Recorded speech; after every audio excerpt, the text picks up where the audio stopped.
Praise the Lord. വേഗം വരുന്നവനായ നമ്മുടെ കർത്താവായ യേശു ക്രിസ്തുവിൻ്റെ നാമത്തിൽ എൻ്റെ സ്നേഹവന്ദനങ്ങളെ ഞാൻ അറിയിക്കുന്നു. 31 സങ്കീർത്തനം 15 വാക്യം, എൻ്റെ കാലഗതികൾ നിൻ്റെ കയ്യിൽ ഇരിക്കുന്നു. ഹല്ലേലൂയ. സങ്കീർത്തനക്കാരൻ കർത്താവിനോട് പറയുന്നതാണ്, ദൈവമേ, എൻ്റെ സമയം, എൻ്റെ കാലം അങ്ങയുടെ കരത്തിലായിരിക്കുന്നത്. പലപ്പോഴും ലോക മനുഷ്യർ സമയത്തെയും കാലത്തെയും നോക്കി പലതും ചെയ്യാറുണ്ട്. അവർ സൂര്യനെ നോക്കി, ചന്ദ്രനെ നോക്കി പലതിനും ചില കാലങ്ങൾ നിർണയിക്കും.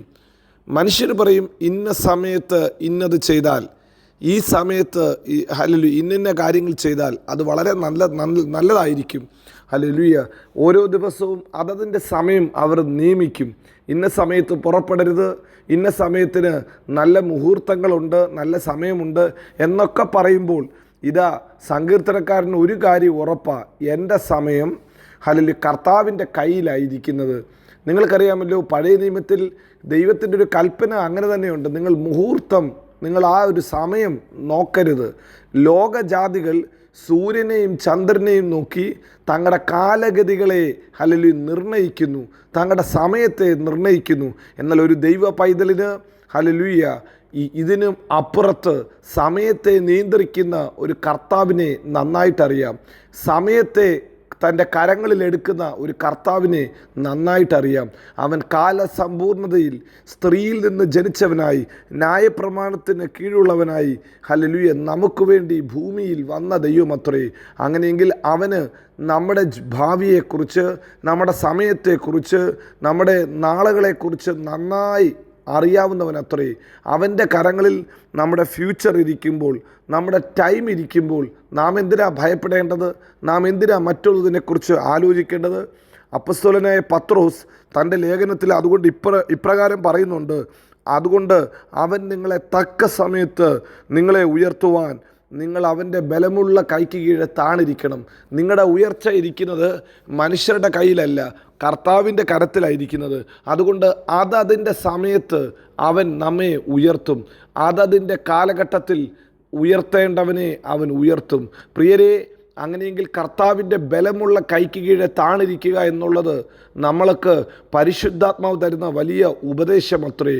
നമ്മുടെ ഭാവി കർത്താവിൻ്റെ കരങ്ങളിലായതുകൊണ്ട്, അവൻ തക്ക സമയത്ത് നമ്മെ ഉയർത്തുന്നവനായതുകൊണ്ട് അവൻ്റെ കൈക്ക് കീഴെ നാം താണിരിക്കണം.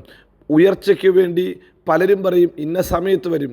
കാലങ്ങൾ നോക്കുന്ന, ഹല്ലേലൂയ, മുഖം നോക്കുന്ന, കൈ നോക്കുന്ന, ലക്ഷണം നോക്കുന്ന പലരും സമയത്തെയൊക്കെ നോക്കിയിട്ട് പറയും, ഇന്ന സമയത്ത് ഇന്നത് സംഭവിക്കും, ഇന്ന സമയത്ത് ഇന്ന കാര്യങ്ങൾ സംഭവിക്കും എന്ന് പറയുമ്പോൾ ഒരു ദൈവ പൈതലിന് പറയണം, ഇതിൻ്റെ മേൽ എനിക്ക് അധികാരമുണ്ട്. ഈ സമയത്തിൻ്റെ മേൽ അധികാരമുള്ള ഒരു കർത്താവ് എനിക്ക് വേണ്ടി ജീവിക്കുന്നു. പ്രവാചകനായ യേശയ്യ ഇപ്രകാരം പറയുന്നു, കുറഞ്ഞവൻ 1000-ഉം ചെറിയവൻ മഹാജാതിയുമായി തീരും. യഹോവയായ ഞാൻ തക്ക സമയത്ത് അതിനെ ശീഘ്രമായി നിവർത്തിക്കും. ഹല്ലേലൂയ. അതിൻ്റെ ഡ്യൂ ടൈമിൽ, അതിൻ്റെ കറക്റ്റ് ടൈമിൽ, അതതിൻ്റെ സമയത്ത് കാര്യങ്ങൾ ചെയ്തു തരുമെന്ന്, കാര്യങ്ങളെ വർദ്ധിപ്പിക്കുമെന്ന പ്രവാചകൻ പറയുന്നത്. ഇൻ ഇറ്റ്സ് ഡ്യൂ ടൈം, അതിൻ്റെ ടൈമിൽ കർത്താവ് ചെയ്യും. ദൈവം നിശ്ചയിച്ച ടൈമുണ്ട്. ലോകം നിശ്ചയിക്കുന്ന, ഹല്ലേലൂയ, മനുഷ്യർ നിശ്ചയിക്കുന്ന സമയമല്ല. യഹോവയുടെ തേജസ് ഏത് വ്യക്തിയുടെ മേൽ വന്നു, അവൻ്റെ ജീവിതത്തിൽ അതതിൻ്റെ സമയത്ത് ദൈവം അത്ഭുതങ്ങളെ ചെയ്യും. പ്രിയരെ, നാം കാത്തിരിക്കേണ്ടത് സമയത്തിൻ്റെ നിറവിന് വേണ്ടിയല്ല, നാം കാത്തിരിക്കേണ്ടത് ദൈവപ്രവൃത്തിക്ക് വേണ്ടിയാണ്. ദൈവമാ ഇതിൻ്റെ മേൽ അധികാരമുള്ളത് എന്ന് തിരിച്ചറിയുമ്പോൾ നമുക്കും കർത്താവിനോട് പ്രാർത്ഥിക്കാൻ പറ്റും. കർത്താവേ, എൻ്റെ മേൽ അങ്ങയുടെ തേജസ് വരണം, അങ്ങയുടെ മുഖപ്രകാശം ഞങ്ങളുടെ മേൽ ഉദിപ്പിക്കണം, അങ്ങയുടെ സാന്നിധ്യം ഞങ്ങൾക്ക് വേണം. അങ്ങനെ ആ സാന്നിധ്യമുണ്ടെങ്കിൽ ജീവിതത്തിൽ അത്ഭുതം സംഭവിക്കും. കുറഞ്ഞവൻ 1000-ആയി തീരും, ചെറിയവൻ മഹാജാതിയായിത്തീരും. കർത്താവിൻ്റെ സാന്നിധ്യമുണ്ടെങ്കിൽ, കർത്താവിൻ്റെ മഹത്വമുണ്ടെങ്കിൽ, കർത്താവിൻ്റെ ആ ഒരു പ്രസൻസ് ഉണ്ടെങ്കിൽ എല്ലാം നന്നായി സംഭവിക്കും. നിങ്ങൾക്കറിയാമല്ലോ, തിമോഥെയോ ലേഖനത്തിലും അങ്ങനെ തന്നെ ഒരു വാക്യമുണ്ട്. ദൈവം ആരെന്ന് പറഞ്ഞിട്ട് തിമോഥെയോസിനോട് പൗലോസ് പറയുന്നു, ഹല്ലേലൂയ, അവൻ തക്ക സമയത്ത് പ്രത്യക്ഷത വരുത്തും. തക്ക സമയത്ത് പ്രത്യക്ഷതയുണ്ടോ? എല്ലാം ഉണ്ട്. ധന്യനായ ഏകാധിപതിയായവൻ, രാജാതി രാജാവായവൻ, കർത്താതി കർത്താവും, മഹത്വത്തിൻ്റെ ദൈവവുമായവൻ, അടുത്തുകൂടാത്ത വെളിച്ചത്തിൽ അധിവസിക്കുന്നവൻ, ആർക്കും കാണാൻ കഴിയാത്തതും കണ്ടിട്ടില്ലാത്തവനുമായ വലിയ ദൈവം തക്ക സമയത്ത് തൻ്റെ മക്കൾക്ക് വേണ്ടി പ്രത്യക്ഷത അറിയിക്കും. ഹല്ലേലൂയ. അവൻ്റെ പ്രത്യക്ഷത വെളിപ്പെടും. കർത്താവിൻ്റെ പ്രത്യക്ഷത ഉണ്ടെങ്കിൽ നിങ്ങളുടെ സമയമാണ്, നിങ്ങൾക്ക് വേണ്ടി അത്ഭുതം ചെയ്യും. സമയത്തിൻ്റെ മേൽ യേശു കർത്താവിന് നിയന്ത്രണമുണ്ട്. ഈ രാവിലെ സമയത്ത് നമുക്ക് അതുകൊണ്ട് കർത്താവിന് നന്ദി പറയാം. സങ്കീർത്തനക്കാരൻ പറയുന്ന ഒരു വാക്യം കൂടെ നമുക്ക് ചിന്തിക്കാം.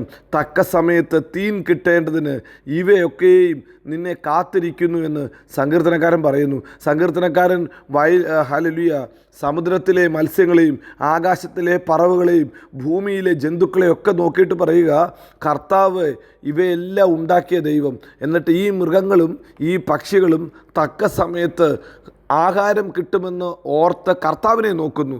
ഹല്ലേലൂയ. ദൈവത്തിൻ്റെ രൂപത്തിലും സാദൃശ്യത്തിലും ഉണ്ടാക്കിയ മനുഷ്യനോ ഹല്ലേലൂയ അവർ ലോകത്തിൻ്റെ കലണ്ടറുകൾ നോക്കി, ലോകത്തിൻ്റെ ഹല്ലേലൂയ ദർശകന്മാരുടെ സമയം കേട്ട് ആ സമയത്തിന് വേണ്ടി കാത്തിരിക്കുമ്പോൾ ജാലങ്ങൾ, പക്ഷികൾ, ഹല്ലേലൂയ മത്സ്യങ്ങൾ സകലതും തക്ക സമയത്ത് തീൻ കിട്ടേണ്ടതിന് കർത്താവിനെയാണ് നോക്കുന്നത്. ഈ രാവിലെ സമയത്ത് ദൈവത്തിൻ്റെ രൂപത്തിലും സാദൃശ്യത്തിലും ഉണ്ടാക്കിയ പ്രിയ ദൈവ പൈതലേ, നമുക്ക് കർത്താവിൻ്റെ മുഖത്തേക്ക് നോക്കാം. നമ്മുടെ കാലഗതികൾ അവൻ്റെ കയ്യിലാണ്. നമ്മുടെ സമയം നിയന്ത്രിക്കുന്നത് കർത്താവാണ്. അവൻ ഇന്നും വിശ്വസ്തനാ, വാക്കുമാറാത്ത ദൈവമാണ്. നമ്മെ എല്ലായിടത്തും എല്ലായ്പ്പോഴും ക്രിസ്തുവേശുവിൽ ജയോത്സവമാക്കി നടത്തും. God bless you. Amin, Amin.